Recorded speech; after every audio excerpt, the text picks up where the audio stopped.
आज जाने की जिद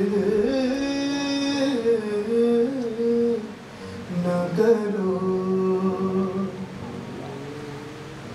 आज जाने की जिद न करो, आज जाने की जिद न करो, यूं ही पहलू में बैठे रहो, यूं ही पहलू में बैठे रहो, आज जाने की जिद ना करो, आज जाने की जिद ना करो।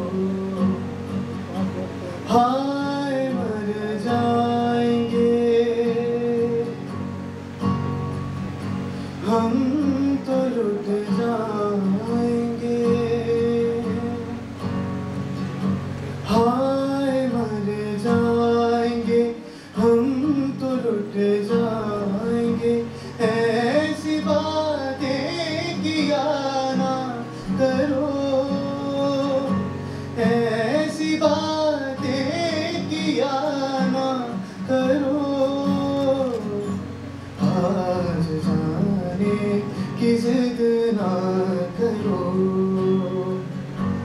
आज जाने की जिद ना करो।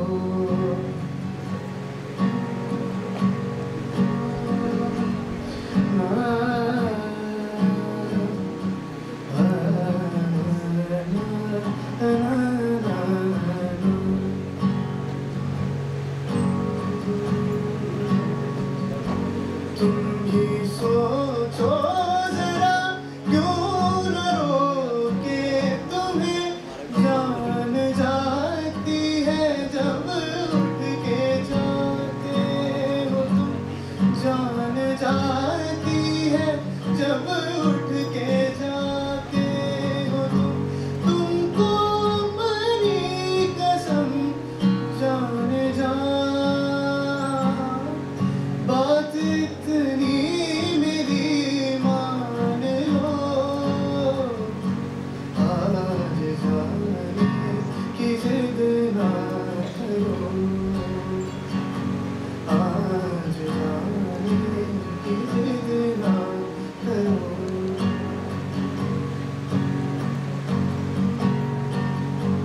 इतना मासूम रंगीन है ये समा, हुस्न और इश्क की आज महराज है, हुस्न और इश्क की आज महराज है, तुमको अपनी कसम जाने जा,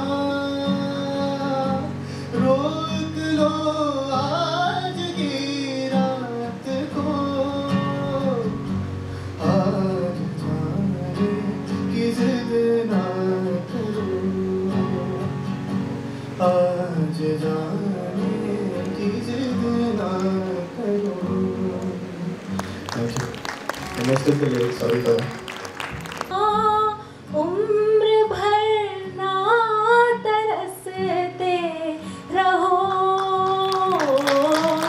आज जाने की जिद ना करो। It was by फरीदा खानों, right? फरीदा खानों, and शायद फिर ये आशा भोसले जी ने भी दोबारा गाया था. Thank you so much, Srihari. Thank you so much, Shriyashish. Now I'll again hand over the mic to our students to take over. Thank you, ma'am. I would like to call upon Anisha from Mains. हम इस teachers day के उत्सव पर जो हम एक गाना प्रस्तुत करने जा रहे हैं वो है हंसी बन गए, तो हम शुरू करते हैं।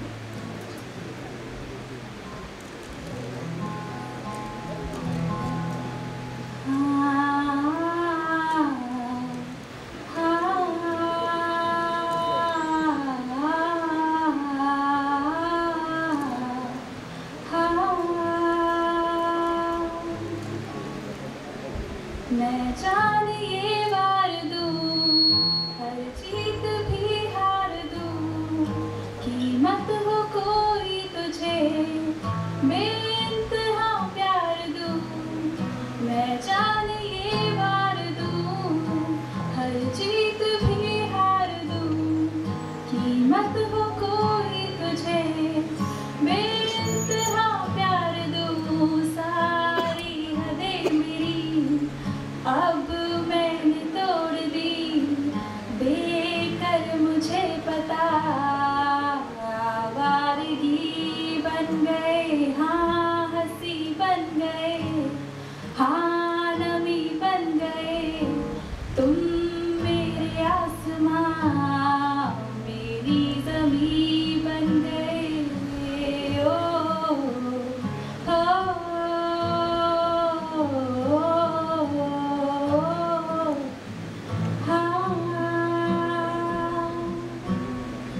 क्या खूब रब ने किया, बिन मांगे इतना दिया, वरना है मिलता कहाँ हम काफिरों को खुदा।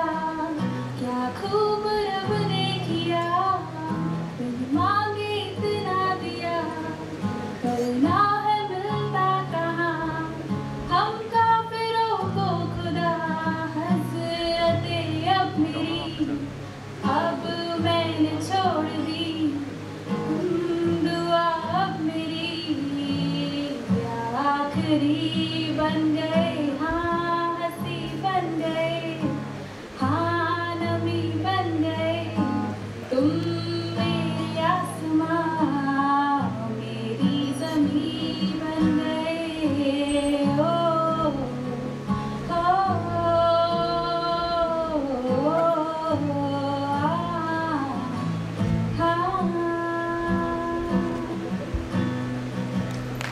I would like to call upon stage Harsh sir with everyone who performed today, all the students and all the groups. We don't think without the support of Harsh sir, we would have been able to pull up the show. Absolutely. So he gets the credit So, for today.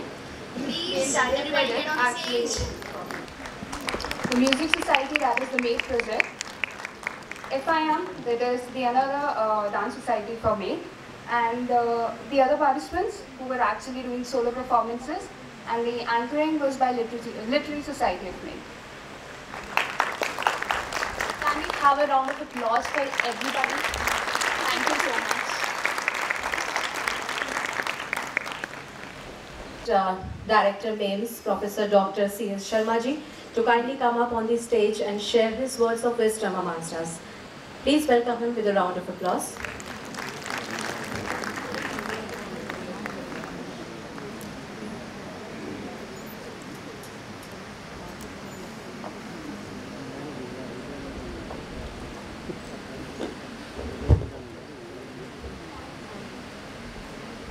Shri Prem Sagar Goyal ji, Chief Patron Mates, Shri Mohan Gandhi ji, Joint General Secretary, other trustees, faculty members, students. Happy Teachers' Day to all of you, first of all.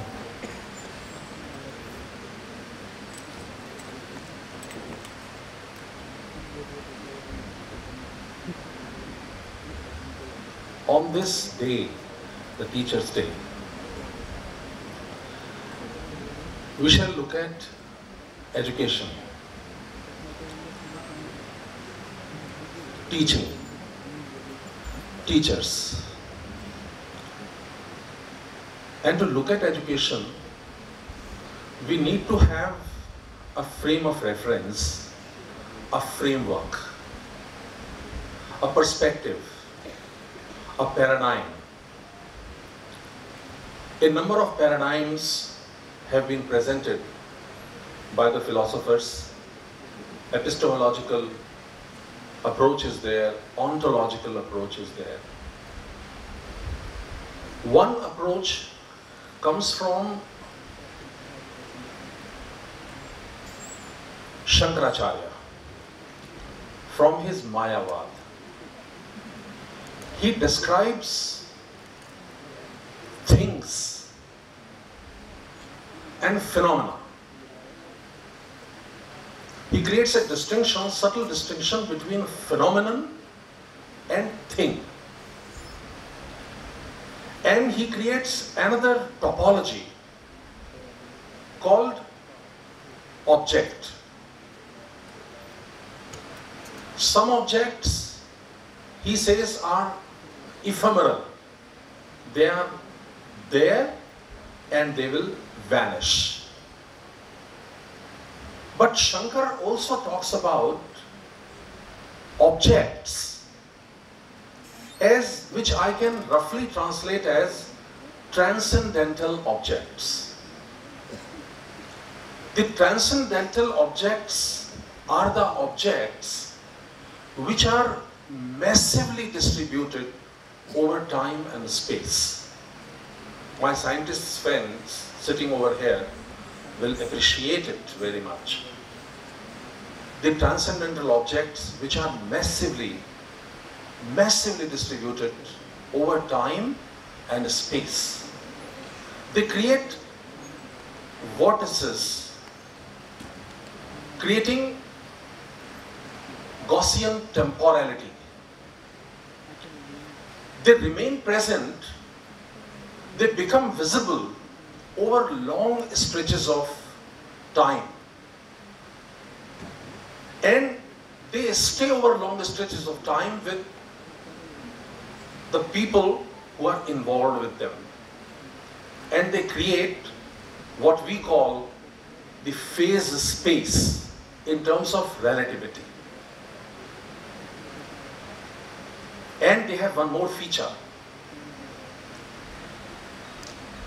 Though Shankar does not talk about it very specifically, but in some of the sutras, he indicates that these transcendental objects, in terms of interrelationship between other objects which are present in the universe,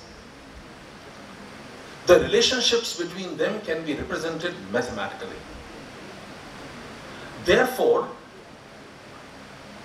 the mathematicians, the physicists who are sitting over here will appreciate that the paradigm of looking at phenomena as transcendental objects will provide us a way to look at the evaluation. So when we look at education, education can be looked upon as a transcendental object. It creates vortices in terms of relativity. It has a certain phase space. It becomes visible over long stretches of time. And it has very specific relationship with each and every aspect of human life and beyond human life in time and space. So when we look at education as a transcendental object, it should mean that it should become the paradigm to influence each and every aspect of human life, whether it is economic, social, psychological. Now from here, I would like to talk of education as the prime determinant of the single most important thing that affects us, that is economic growth. So far, economic policy has been focusing only on few conventional aspects such as investment, savings, technology, research and development, and development administration. And you will appreciate that societies, the nations, have been differentiated on the basis of these four things only. And these four things, that is savings, investment, technology, production, investment in research and development, these things become manifest ultimately in GDP, gross development product. Gross development product is different, and we say these economies which have higher gross development product, they are developed economies. Those which have low gross development domestic product, they are developing economies, undeveloped economies. And we differentiate them on the basis of these economic variables only. But these variables are not transcendental objects. The transcendental object is education, within education, learning. Now, empirically speaking, you would definitely ask a question, or I should ask a question. Does level of learning differentiate between nations? It's a new paradigm of thinking. Thinking in terms of what Shankar has said. Analyzing the functioning of the society in terms of learning, in terms of education, and not in terms of purely gross domestic product. Instead, what I'm trying to say is that gross domestic product will be the output.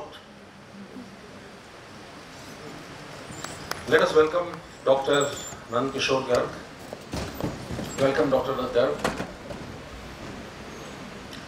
Anyway, I'm talking on a very serious note, dear friends, that we differentiate societies on the basis of learning. You see, एक बड़ी common sense की बात है.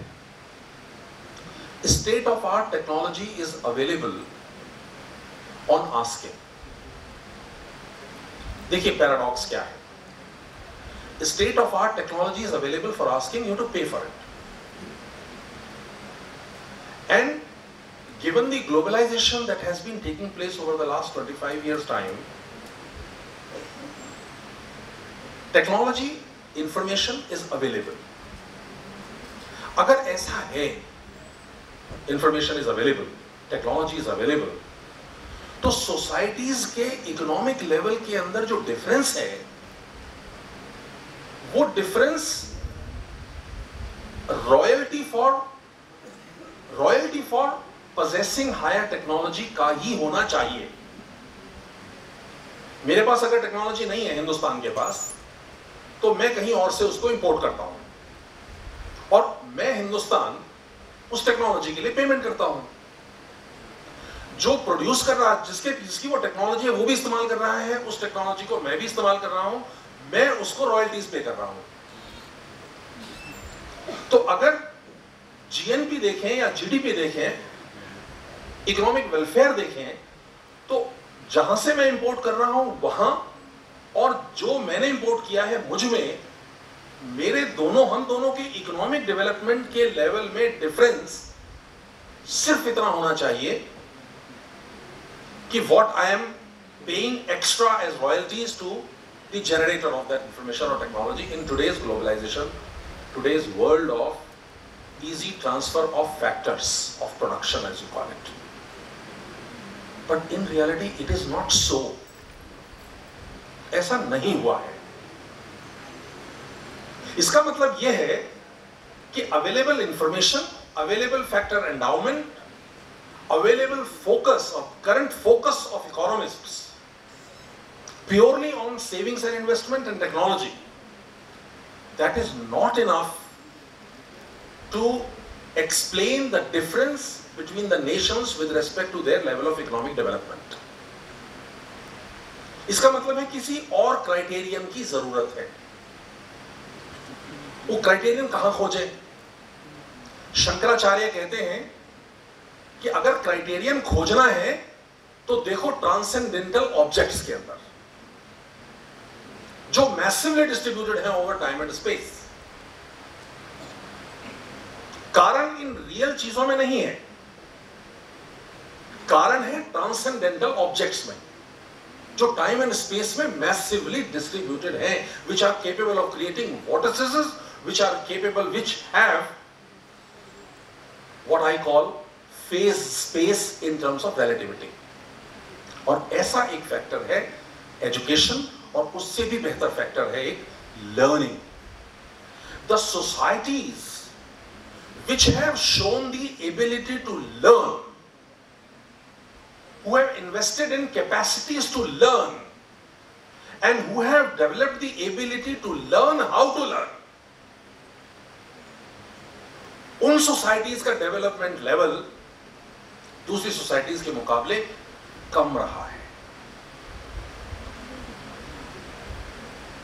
Now, why do I say this? I say this in this way. जब कभी हम policy making करते हैं तो दो चीजों का ध्यान रखते हैं.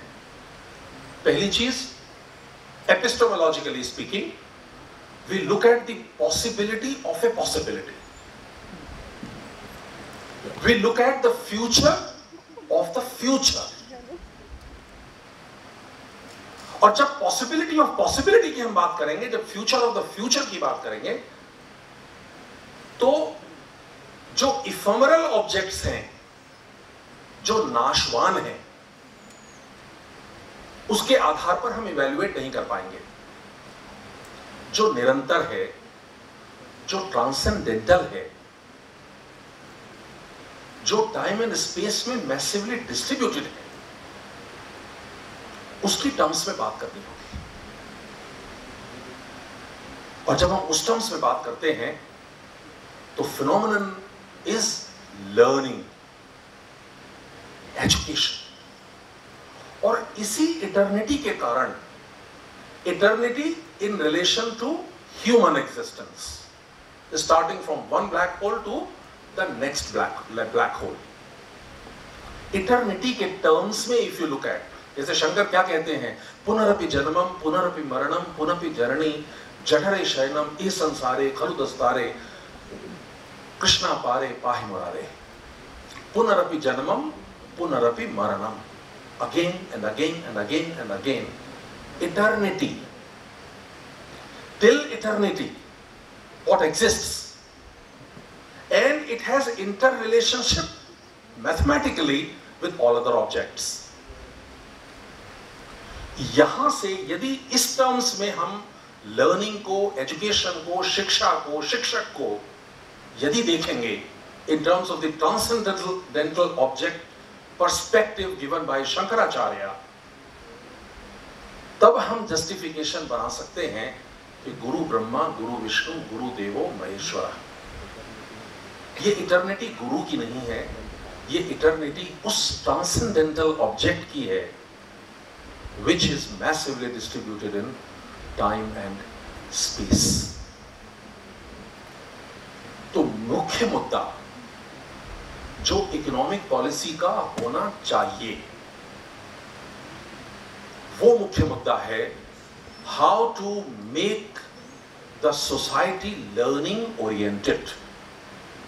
ए society which knows how to learn, which learns how to learn, which invests in learning capacities, learning capabilities. इस पर्सपेक्टिव को यदि आप देखें तो भारत की वर्तमान स्थिति को हम आसानी से इवैल्यूएट कर सकते हैं. Have we learned to deal with corruption? Have we learned to make our firms, organizations, institutions, whether in education or elsewhere, competitive internationally? Have we succeeded? Have we learned how to manage our public administration? So the question here is, on this Teachers' Day, we need to look at, we need to think over, how can we contribute to this society to make it, to increase its capability to learn, to give our contribution to generate that vibration through which the ability to learn how to learn is created, generated and spread. And eventually, the persons like Dr. Nandakishore Garg, who can have some say through their own mechanisms to make learning of the entire society as the part of and focus of economic policy of this country, then I think we shall be able to develop our country in a much more superior way, greater way, bigger way.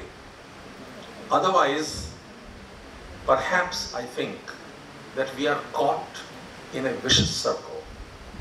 From vicious circle, we have to now move towards a virtuous circle.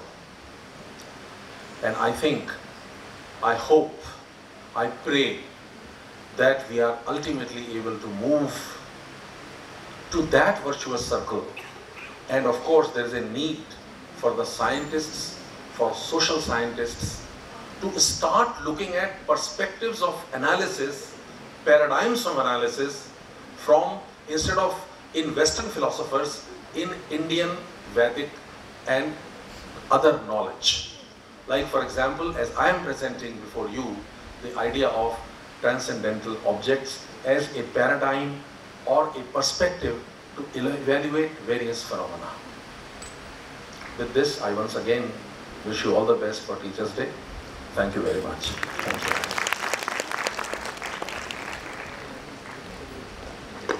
Thank you so much, sir, for citing before us the importance of learning. It's always said that a good teacher is a constant learner. With this, now I would like to request our director, Professor Dr. M.L. Goyalji, to kindly welcome our Honorable Chairman, Dr. Nandkishore Gargji, with the bouquet. Please, can I have a round of applause?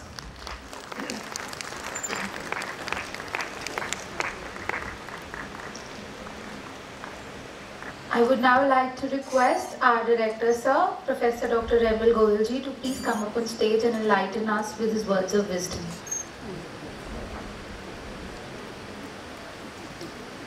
नमस्कार, आदरणीय chairman sir, Prem Sagar ji, chief patron, Shri Mohan Gargi, joint general secretary, professor Sharma, Acharya Vinod ji, अतिथिगण, faculty, colleagues और staff members. आज शिक्षक दिवस पर आप सबको हार्दिक शुभकामनाएं और डॉक्टर सर्वपल्ली राधाकृष्णन को भावभीनी श्रद्धांजलि। शिक्षक दिवस पे, जब भी शिक्षक दिवस होता है तो मुझे अपना वो प्रेसिडेंट स्काउट सर्टिफिकेट जो मुझे डॉक्टर राधाकृष्णन से मिला था वो मुझे याद आ जाता है। वो मैं ज़रा एक दो फोटोग्राफ आपसे शेयर करना चाहता हूँ।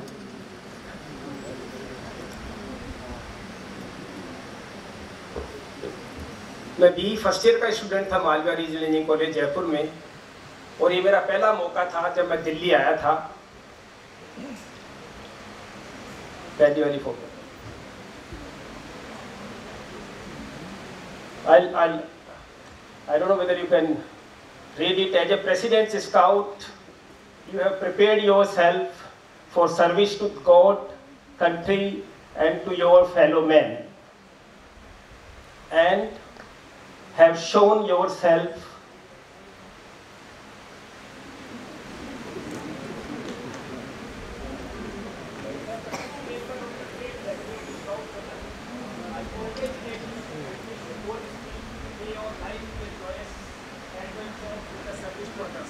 डॉक्टर राधाकृष्णन प्रेसिडेंट, उन्होंने मुझे सर्टिफिकेट दिया था। सो आई रियली फील कि बड़ा किस्मत वाला था कि ऐसी छोटी जगह से निकल करके और दिल्ली में सबसे पहले मुगल गार्डन में मैं ये सर्टिफिकेट राष्ट्रपति भवन से ले गया था। अगली एक फोटोग्राफ, या इसके बाद एक और है। मिसेज इंदिरा गांधी जो प्रधानमंत्री थी वो उस कैंप में आई थी। वहाँ पे हजरत निजामुद्दीन औलिया के आसपास में वहाँ कैंप लगा था और हम लोग वहाँ रुके थे। इससे पहले वाली फोटोग्राफ दिख रहा था। This is me actually. And अगली वाली एक और दिखा, नेक्स्ट वाली। ये मिसेज लक्ष्मी मजूमदार है जो हेड थी भारतीय स्काउट्स एंड गाइड्स की। ये मुगल गार्डन के प्रांगण पे है। I am sitting here. So thank you very much. I just wanted to share. आप सबको बहुत बहुत धन्यवाद। अभी जैसे प्रोफेसर शर्मा ने कहा था कि बहुत ज़्यादा खींचने की आवश्यकता नहीं है, पर मैं ये बताऊं कि हमारे पास जो इस बार प्लेसमेंट का डेटा है, इस वक्त हम लोगों ने 769 प्लेसमेंट्स हो गए 2016 बैच में जाने वाले। ब्रिगेडियर कक्कड़ यहाँ पे है, बहुत बहुत मुबारक। और बाकी सब टीचर्स को सबको बहुत बहुत शुभकामनाएं, बहुत मुबारकबाद कि इस तरह का रिजल्ट आप लोगों ने दिखाया। पिछले दिनों आपने फ्लैक्स बोर्ड देख लिए होंगे हमारे यहाँ किस तरह की 7 रैंक एक्चुअली जो यूनिवर्सिटी के फाइनल एग्जामिनेशंस में आई है। और सब तो मैं बात नहीं करूँगा, पर आज 2-3 मिनट में और लूँगा, मे बी 5 मिनट्स। एक छोटी सी कहानी, आज कहानियों का दौर रहा, आचार्य विनोद ने भी कहानी सुनाई, हमारी स्टूडेंट ने भी कहानी सुनाई। एक कहानी मैं भी आपको सुनाता हूँ। लाखों साल पहले की बात है कि एक मछली थी जिसने सोचा कि मैं भी लैंड पर, धरती पर रहूंगी। पता नहीं ये कहां से उसके दिमाग में ऐसी सूझ आई। नॉर्मली मछलियां तो पानी में ही रहती है। ये जब बात उसको अगल बगल उसके दोस्तों को पता लगी, परिवार वालों को पता लगी, तो कहते नहीं, भगवान ने हमको पैर नहीं दिए हैं, हम लोग जमीन पे नहीं रह सकते हैं, हमें पानी में ही रहना है, उसी में हमारी जिंदगी है। मछली को ये धुन सवार हुई कि मुझे जमीन पे रहना है। अब उसके पास उस जमाने में गूगल नहीं था, एनसाइक्लोपीडिया नहीं था, कोई तलाश करते कि पहले कोई गया है, कोई रहा है, नहीं रहा है। जैसी चर्चा होती है ऐसे वक्त में दोस्तों ने सबने उसकी खिल्ली उड़ाना शुरू किया।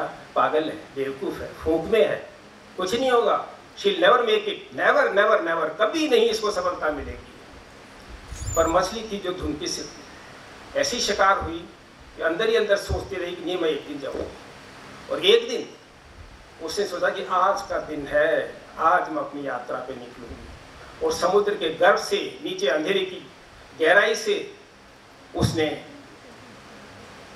अपनी तैरने की शुरुआत करी। और धीरे धीरे धीरे धीरे करते करते वो समुद्र के टॉप तक आई। उजाला नजर आया, लगता है कि छोटी सी परत है पानी की और मैं उसके बाहर निकल जाऊंगी। और थोड़ी देर में वो परत के ऊपर भी दिखी और उसे चारों तरफ नजर घुमाई। थोड़ी सी दूर में उसे लैंड का टुकड़ा दिखा, ये जमीन है। उस तरफ वो मुड़ी, कहते हाँ, मैं तो जा ही रही हूँ धरती पर लैंड पे रहने के लिए। पास में पोछी किनारे पे एक छलांग लगाई और जमीन पे आ गई। उसने कहा, अरे वाह, ये तो स्वर्ग है, कमाल है, मजा आ रहा है। अरे मैं स्वर्ग में आ गई तो क्या मैं मर गई? उसने देखा कि नहीं, मैं जिंदा हूँ। कहते लोग बोल रहे थे मैं यहाँ नहीं आ सकती, पर मैं आ गई हूँ। पर सूरज की गर्मी ने अपना रंग दिखाना शुरू किया, उसे गर्माहट हुई, सांस लेने में दिक्कत हुई। उसने सोचा कोई कमी है, मैं अभी तक एम्पावर्ड नहीं हूँ, मेरे पास कोई हथियार नहीं है। और वापस धीरे धीरे पानी में घुस गई। लाखों साल बाद हम उस मछली की औलादें आज भी इसी तरह की चर्चा करते हैं। जब कोई इंसान कुछ इस तरह की बात करने लगता है तो हम कहते हैं अरे ये कुछ नहीं होगा, ये फेलियर होगा, never never never, nothing really will happen. लेकिन पिछले 50 साल क्या 100 साल की हम लोग हिस्ट्री पे देखें, कभी किसी ने सोचा था 30,000 किलोमीटर दूर आदमी इस तरह से बात कर सकता है? स्काइप से, हैंग आउट से, एक सेकंड में किसी से आप कनेक्ट हो सकते हो।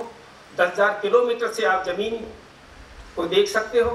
कभी सोचा था कि मेरे मरने के बाद मेरी आंखों से कोई और देख सकता है? इस छोटे से मोबाइल में कंपास है, घड़ी है, ईमेल है, क्या चीज नहीं है? इसका मतलब ये नहीं कि हर कोई चीज हर कोई इंसान कर सकता है। कभी कभी हम सोचते कि इम्पॉसिबल है, वो हो सकता है किसी एक दायरे में, टाइम स्पेस में वो इम्पॉसिबल हो, ऐसा नहीं हो सकता। इम्प्रोबेबल हो, but it may not be impossible. We do not know what will really happen. बहुत मुश्किल है। कभी कोई कहेगी जी मैं तो जीप से चल लूंगा, मैं नहीं कह सकता हूँ ये कहाँ तक सही होगा। दिन रात जो 22 सितंबर और 21 मार्च के आसपास बराबर होते हैं, फिर कभी दिन होता है, कभी छोटा होता है। अब कोई कहे जी कभी यही बदल जाएगा, तो कोई बाहुबली जैसा इंसान आए पृथ्वी को 180 डिग्री से घुमा दे तो बात दूसरी, नहीं तो शायद पता नहीं ये संभव होगा कि नहीं होगा। तो जो बात मैं ये कहना चाहता हूँ कि ऐसे लोग हैं जो इन सब बातों से विचलित नहीं होते हैं, जिनमें डिटर्मिनेशन होता है और उन्हीं डिटर्मिनेशन की वजह से समाज आगे बढ़ता है, देश आगे बढ़ता है, दुनिया आगे बढ़ती है और नए नए आविष्कार होते हैं। इसलिए कभी धैर्य नहीं खोना, पूरी तरह से कोशिश करना। और दूसरी तरफ ये भी बात रखो कि जो ये कहता है never never never, they never get anything, वहीं के वहीं रहते हैं। सो आपको एक बार और शिक्षक दिवस की बहुत बहुत शुभकामनाएं। अगला साल भी हमारे लिए बहुत शुभ रहे, सब लोग तरक्की करते रहे, हम लोग अच्छी तरह से। पिछले 6-7 साल में 480 सीट से 960 सीट पे हम लोग आ गए हैं। एमपी की 60 से 180 सीट हो गई हैं। फिर से 7वीं बार हमको ए ग्रेड मिल गया है जॉइंट असेसमेंट कमेटी से। फी कमेटी ने पहली बार A+ दे दिया है। सब कुछ ठीक चल रहा है, पर कंपटीशन बहुत टफ है, टाइम बहुत मुश्किल का है। हम लोगों को चाहिए कि हम लोग लगे रहें। और जैसे मैंने लास्ट भी आपको कहा था कि पढ़ाई के अलावा कोई ना कोई एक फील्ड आप एक्स्ट्रा पकड़ लो, जिसमें आप चाहे कला का हो, चाहे गेम्स का हो, चाहे रिसर्च का हो, हर तरफ एक चीज़ कम से कम कुछ और करो, जिससे आप लोग अपनी खुद की इमेज बढ़ा पाओगे, खुद की स्किल्स बढ़ा पाओगे, और उसको इंस्टीट्यूट और स्टूडेंट्स और सोसाइटी को सबको बहुत बहुत फ़ायदा मिलेगा। चेयरमैन साहब, बोर्ड के मेंबर्स, सारे ट्रस्टी जो सपोर्ट दे रहे हैं हम लोग को, उनका बहुत बहुत आभार प्रकट करता हूँ इस मौके पर, और हमें इनकी गाइडेंस मिलती रहेगी। इन्हीं आशाओं के साथ आप सबसे नमस्कार। Thank you sir for always being a source of inspiration.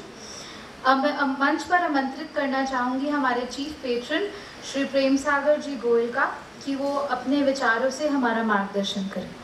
आज स्टूडेंट्स ने बहुत अच्छा एंटरटेनिंग प्रोग्राम पेश किया, मैं उन सबको कॉन्ग्रेचुलेट करना चाहता हूँ।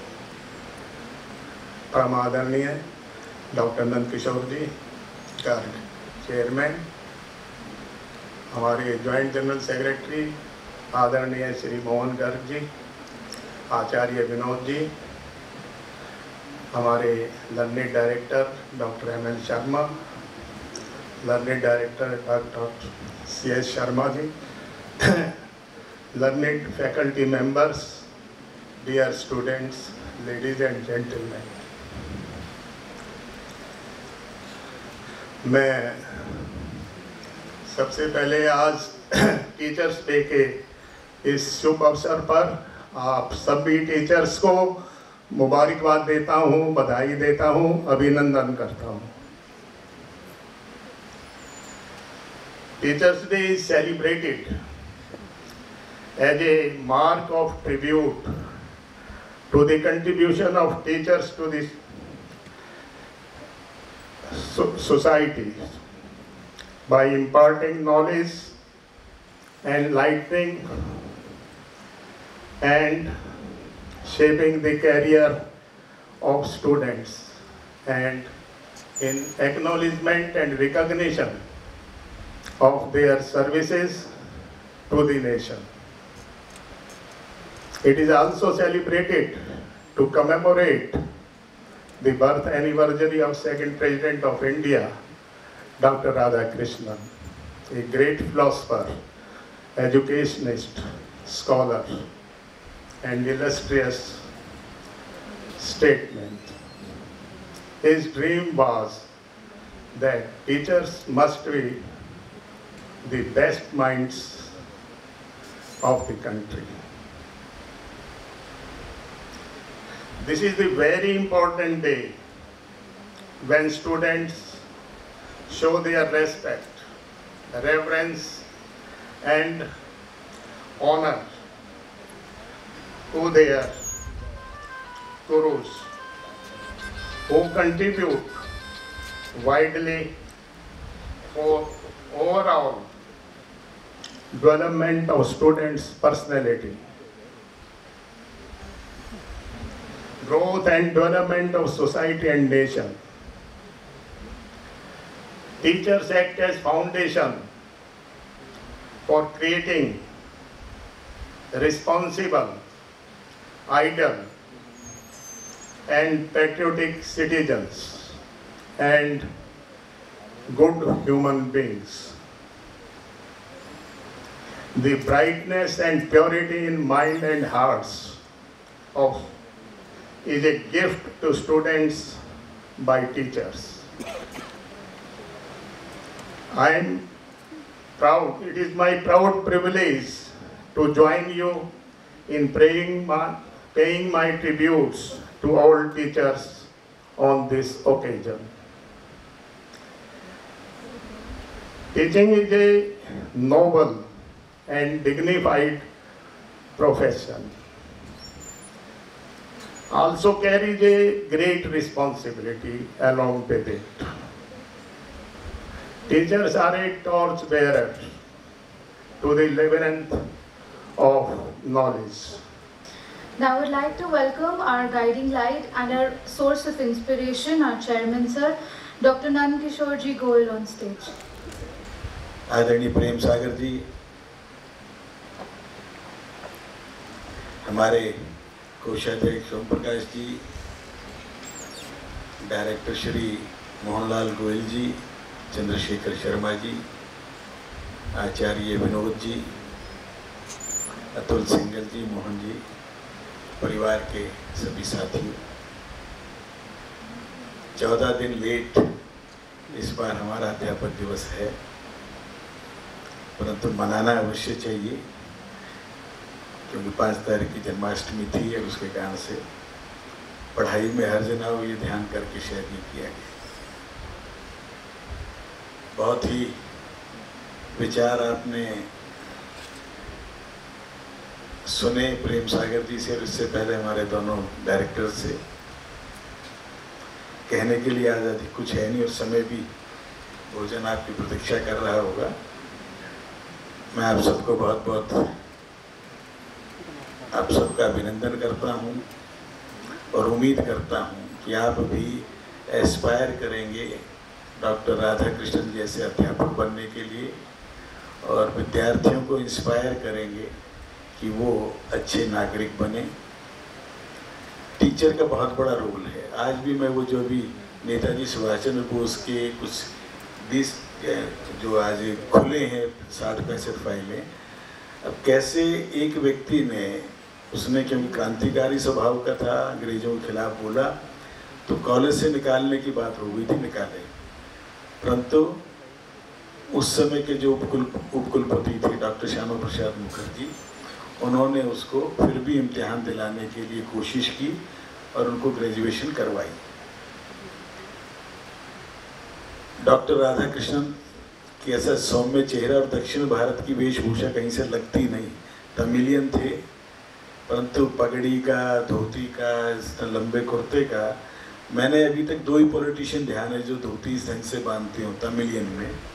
एक तो डॉक्टर राधा कृष्णन और दूसरे राजा जी जिनको राजगोपालाचार्य जी, और दोनों ही विद्वता में बहुत बड़े नाम रहे जिनसे बहुत कुछ हम लोग सीख सकते हैं, सीखा है, और जिन्होंने देश के लिए बहुत शालीनता से, सौम्यता से, चाहे वो रशिया के अंदर जब एम्बेसडर रहे हों तो यहाँ तक बात आई थी कि विजय लक्ष्मी पंडित को उन्होंने बातचीत में बता दिया था कि नेताजी सुभाष चंद्र बोस जीवित हैं, और वो बात जब करने लगी तो नेहरू जी ने उनको रोक दिया था धोती खींच के। परंतु कुछ सीक्रेट रहे, शायद अब खुलेंगे।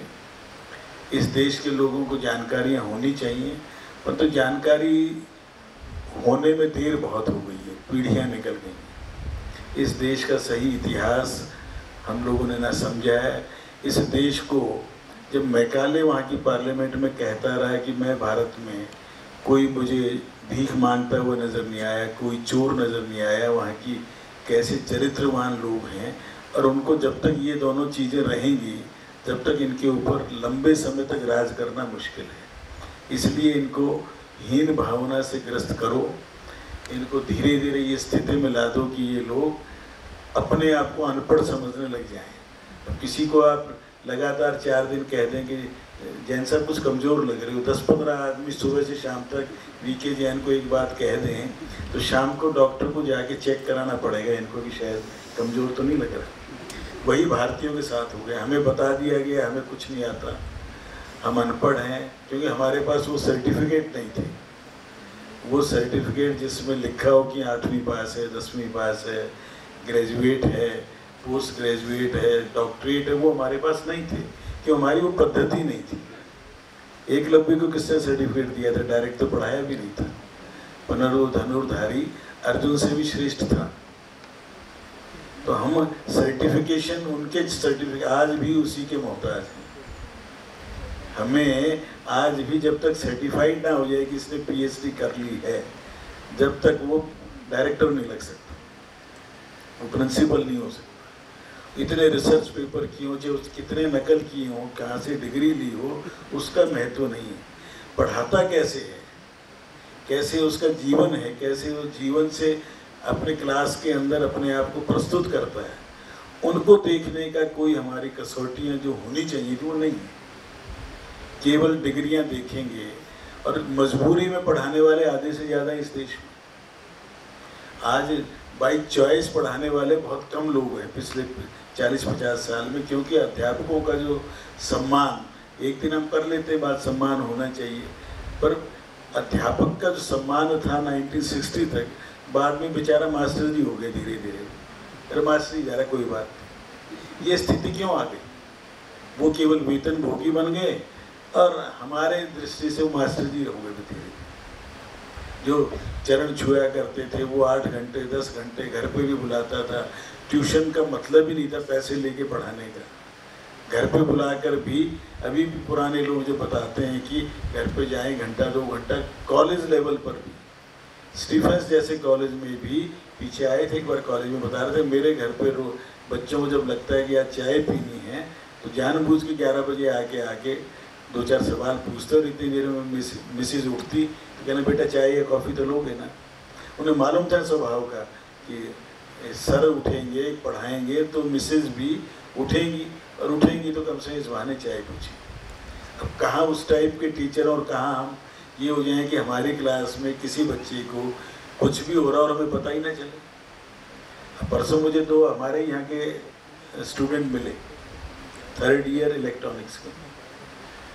48 घंटे उसने खाना नहीं खाया, परंतु उस बच्चे की लगन कि उसने जो डेवलप किया है कि आप आईसीयू में एडमिटेड पेशेंट के जो पैरामीटर हर आदमी देखना चाहता है, अंदर जाना चाहता है या दूर बैठा है, वो कैसे इंटरनेट भी ना हो, ऐप्स भी ना हो, फिर भी सारे पैरामीटर आप अपने दिखा सकें या देख सकें, वो डेवलपमेंट यहाँ रह के 3rd ईयर के स्टूडेंट्स ने, बिहार का स्टूडेंट खाना खाने को ढंग से फीस देने को नहीं, उसका दूसरा साथी ट्यूशन पढ़ा के फीस दे रहा है। अब ऐसे बच्चों को हम, हमारे छिपे हुए जो हीरे हैं, उनको आप ही लोग छांटें। उनकी आवश्यकता हो सकती है, उनके ऊपर 10, 20, 50 हज़ार लाख रुपए खर्च करने की ज़रूरत हो सकती है, वो खर्च करने चाहिए। आखिर आप ही ने 2 स्टूडेंट ढूंढे थे जो होशियारपुर में यहाँ से वापस चले गए थे। जब मैंने कहा कि बच्चे कम क्यों हो गए, तो हमारे ही अध्यापकों ने ढूंढे, पता चला कि होटल में बर्तन मांज रहे, क्योंकि वो 3 रुपये सैकड़े पे ब्याज पे पैसे ले आए थे, और 6 महीने बाद ब्याज भी देना हो और यहाँ रहने का भी खर्चा देना हो, तो होटल पे जाके बर्तन मांजता हो। यहाँ ढूंढवाए तो उनको लाए, कोशिश की यूनिवर्सिटी सिस्टम के इस दकियानूसी तरीके में, इस बाबू के दम से उनके फिर 2 साल और ख़राब हुए। 2nd ईयर में एडमिशन दे सकते हो, फर्स्ट में नहीं दे सकते, फर्स्ट पढ़ा नहीं तो 2nd कैसे चलेगा। अल्टीमेटली 4थे साल फिर से एग्ज़ाम दिलाया, फिर से एंट्रेंस दिलाई, दोनों शेड्यूल्ड कास्ट हैं, दोनों को फिर से उनकी फीस भी जमा कराई, खाने का भी दिया, और आज वो 4थे साल में 75% के आसपास लेके चल रहे हैं, और शायद दोनों को अमेरिका जाने का अवसर आगे पढ़ने का मिल जाएगा। छांटा तो आप में किसी ने था। हमारे प्रेम सागर जी, ओम प्रकाश जी, मोहन जी, ये सब इसलिए बैठे हैं कि ऐसे लोगों को, आवश्यकता वालों को आप लोग छांटें। जीवन में 1 का 2 का 4 का भला भी कर देंगे। वो होगा जब छोटे ग्रुप में बात करें, जब उनको ये विश्वास हो जाए कि मैं मैडम से, पूनम से बात करूँगा तो मेरी बात आगे तक चली जाएगी, डॉक्टर शर्मा से बात करूँ मेरी बात आगे तक चली जाएगी। वो यदि विश्वास आप 3रे 4थे 5वें 8वें 10वें, कई लोग तो हैं 15 साल से, कोई 16 साल से, वो विश्वास संपादन करें, अर्जित करें, ताकि वो अपने मन की गांठों को, दुविधाओं को, कुंठाओं को आप तक खोल दे, या उसके दिमाग में कोई आइडिया है जिसको वो डेवलप कर सकता है, इंक्यूबेशन हो सकते हैं जिसमें जर्मिनेशन होकर धीरे धीरे उससे कोई चीज़ बन सकती है। तो यदि सारे चेष्टा करें और साल में 1 का भी ऐसा कर लें, तो हम 250 के करीब हैं, शायद हमारी फैकल्टी तो 250-5000 में से 250 लोगों का किसी के हम भला कर सके किसी रूप में, तो इस बार थोड़ा थोड़ा ये कोशिश करेंगे। कल मैं गाजियाबाद के कॉलेज में गया था, राजकुमार गोयल इंस्टीट्यूट, क्योंकि हमारे यहाँ का कोई प्रोफेसर यहाँ से धीरेन्द्र वहाँ पर आजकल HOD है, तो वहाँ 2 स्टूडेंट मिल गए, वो यहीं से पास आउट, तो क्या काम कर रहे हैं, मतलब हमारे उनको सबको सक्सेस स्टोरीज को आगे पेश करना, उनको एक दूसरे की मदद करना। कम से कम मैं अब ग्रोवर साहब की उम्र के वहाँ प्रोफेसर गुप्ता मिले, BK गुप्ता 81, और वो कह रहे हैं मैं एक एक चीज़ को आज भी पढ़ाने आते 2 घंटे 3 घंटे। तो लोग पूछते हैं आप इतनी मेहनत क्यों करते हैं, इंडिविजुअल बच्चों को इंडिविजुअल प्रॉब्लम देते हैं, इंडिविजुअल टेस्ट लेते हैं, तो कितनी तैयारी करनी। तो लोग पूछते हैं इतनी मेहनत क्यों कर रहे गुप्ता जी, कह रहे मैं मेहनत इसलिए कर रहा हूँ कि मैं जब मेहनत करता हूँ तो मैं स्वस्थ हूँ। बीमारी मेरे पास आने की बीमारियों को फुर्सत में मैं मिलता ही नहीं, उनको वो आने चाहेंगी, तो मैं फुर्सत में नहीं हूँ, मैं काम में लगा हुआ हूँ, तो मेरे पास कोई आती है। इंडस्ट्री से इंटरेक्शन भी है, आइडियाज़ भी हैं, और इन बच्चों में आइडियाज़ तो बहुत हैं, इनको ठीक रास्ते पर हम चला लें तो रिजल्ट्स तो अच्छे आ ही रहे हैं, प्लेसमेंट बढ़िया हो ही रही है। परंतु जो नौकरी देने वाले, जो इशारा थोड़ी हम नौकरी देने वाले बने, और जो कल प्रधानमंत्री ने कहा है कि अब तो एक तीसरा सेक्टर की ज़रूरत है, पब्लिक सेक्टर, प्राइवेट सेक्टर नहीं, इंडिविजुअल व्यक्ति भी कितना कंट्रीब्यूट कर सकता है, और इसके ऊपर सोचना शुरू करें। हम जनरल नॉलेज बढ़ाएं। मैं पूरे वहाँ कल 300 बच्चे होंगे उस हॉल में, मैंने पूछा एक ऐसे भारत के मैथमेटिशियन का नाम बता दो जिसने अमेरिका में रहकर नोबेल पुरस्कार के बराबर का पुरस्कार प्राप्त किया। नहीं बता पाए बच्चे, क्योंकि हम फोकस केवल अपने इम्तिहान देने में, सोमवार से इंटरनल हैं, उसकी तैयारी करनी है, उसको फिर ये करना है, हम केवल उसी में उलझे। तो प्रेरणा किससे लेंगे? प्रेरणा देने लायक पूरे समाज में ढूंढे हैं तो डॉक्टर APJ कलाम साहब थे, वो खुदा के प्यारे हो गए। आज ले दे के प्रधानमंत्री नज़र आते हैं कि जो आदमी 20 घंटे सारे झंझटों के बाद भी लगा हुआ है, और लगा हुआ है तो परिवर्तन लाने के लिए लगा हुआ, और इतने बड़े हाथी को हिलाने के लिए सुई चुभ होने से फर्क नहीं पड़ता। तो भारत 125 करोड़ का मुल्क है, या कोई चेष्टा भी करे तो उसका असर आने में लोगों की नॉलेज नहीं है। बिजली चाहिए तो बिजली चाहिए, बिजली बनती कैसे है, बिजली पहुंचती कैसे है, बिजली पहुंचने के बाद उसका रियलाइजेशन कैसा हो, ये हम पढ़े लिखे लोग नहीं बता सकते, आम लोगों से तो क्या पूछें। तो सारी इन व्यवस्थाओं को ठीक करने के आप एक ऐसे माध्यम हैं कि आपके माध्यम से 5000 स्टूडेंट यहाँ हैं, उन सब के अंदर थोड़ी थोड़ी आग है, उसमें थोड़ी थोड़ी मिट्टी है जो राख पड़ गई, उसको आप थोड़ा हटा दें, उस आग को जलने दें थोड़ा, उसके अंदर की प्रतिभा को, उस पोटेंशियल को उभरने दें। पानी से बिजली बन सकती है, कोई देख के कल्पना नहीं कर सकता। शुरू में जब बिजली बनी तो उन लोगों ने उड़ा दिया था कि भाई बिजली इस पानी में कुछ बचा ही नहीं, इसमें से तो बिजली तो निकाल ली भाखड़ा में, अभी पानी तो फोका हो गया है। तो हिंदुस्तान के लोगों में चल गई थी वो बात, यार ठीक ही कह रहा है ये। तो हमारे ज्ञान, नॉलेज और इन्फॉर्मेशन, आज इन्फॉर्मेशन तो गूगल पे मिल जाएंगी, ज्ञान के लिए तो स्वयं थोड़ा सा लगना पड़ेगा, और लगे हम, कोशिश लगे रहेंगे, करते रहेंगे, सफलता मिलेंगी। मेजरेबल ना हो, नज़र ना आती हो, टेंजिबल ना हो, परंतु लगे रहें तो स्वांताए सुखाए लगे रहें, किसी को दिखाने के लिए नहीं। तुलसीदास जी से भी लास्ट में जब किसी ने पूछी कि ये रामचरितमानस क्यों लिखी, तो उन्होंने कहा स्वांताए सुखाए, मैंने अपने मन को सुख के लिए किया। तो जो काम हम अपने मन के सुख के लिए करेंगे उसमें आनंद आएगा, दूसरे का लाभ होगा। और अध्यापक तो वो है जो मोमबत्ती या दिए की तरह जलता है, दूसरों को रोशनी देने की। खुद तो जलने का काम आपने मर्जी से लिया, बिना मर्जी के ले लिया, अब तो आपके पास कोई ऑप्शन है नहीं। जो 2-3 साल हुए जिनको इस टीचिंग में आके, अब उनको तो 30 साल 35 साल, जब तक सांस है, जब तक टीचर है, उसका वो अभ्यास नहीं जाना चाहिए। आपके अंदर भी वो भावना बनी रहनी चाहिए कि मैंने जो कुछ सीखा है या और सीखूंगा, उसको आगे बढ़ा के देता रहूँगा, ताकि ये गंगा चलती रहे ये नदियाँ जैसे सूख रही हैं, ज्ञान की गंगा भी कहीं सूख ना जाए और इसके अंदर चिरंतरता निरंतरता बनी रहे, ये हम कोशिश करें। आपको बहुत बहुत शुभकामनाएं। Thank you, Nandkishore Garg sir. You always help us broaden our horizons and help us look things differently.